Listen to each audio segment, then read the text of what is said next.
Election day, and polls in both Ohio and Michigan are open.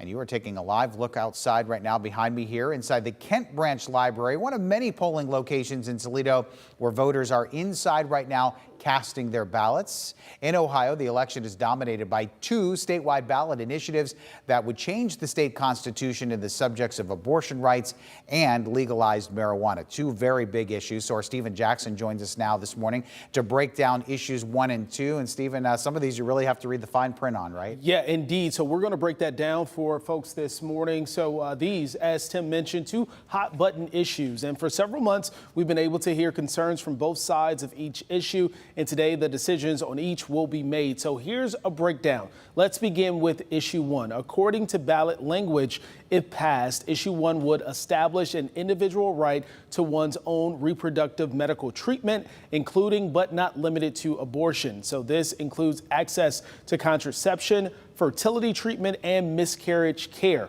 Pro-choice groups are asking voters to say yes. Pro-life groups are sharing the message to vote no. If the proposed amendment is rejected, abortion could be outlawed in the state, even in cases of rape, incest, or when the mother's life is at risk. If approved, issue 1 would take effect 30 days after the election. Ohio is the only state with abortion rights on the ballot this November. We spoke with Sam Nelson, political science professor at the University of Toledo, about the issue. Ohio is largely a red state. Republicans really have a big edge right now, but abortion is not a strict party line issue. There are a lot of Republicans who support abortion rights, even though most Republican elected officials do not support abortion rights.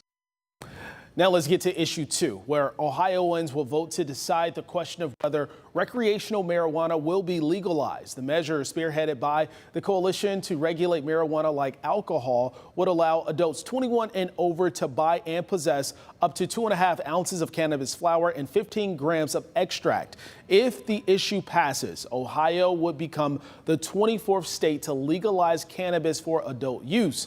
According to the Ohio State Highway Patrol, there have been more than 8,500 marijuana-related crashes in the last 4 years. The Wood County Sheriff says that number could potentially go up with legalization.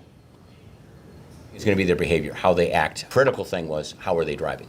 What were they doing? Wide turns, failing to stop for stop signs, traffic signals. Voters here in Northwest Ohio will also have local levies on the ballot that will impact the future of local schools. So coming up at 8:30, I'll break down those details. Tim, back to you. Stephen, thanks for all that information there. Well, a reminder, if you plan on voting today, you have to have a government-issued ID with you. The most common form of that would be your driver's license or state ID here in Ohio. Well, you could also use your military ID or a passport. Before, you could bring any documentation to the polls to prove who you are, but that changed this year. Well, just a reminder here, polls are open now in Ohio and Michigan. In Ohio until 7:30 tonight. In Michigan, the polls are open until 8 p.m. And for that full election guide, go to fox36.com and click on the WTOL 11 tab.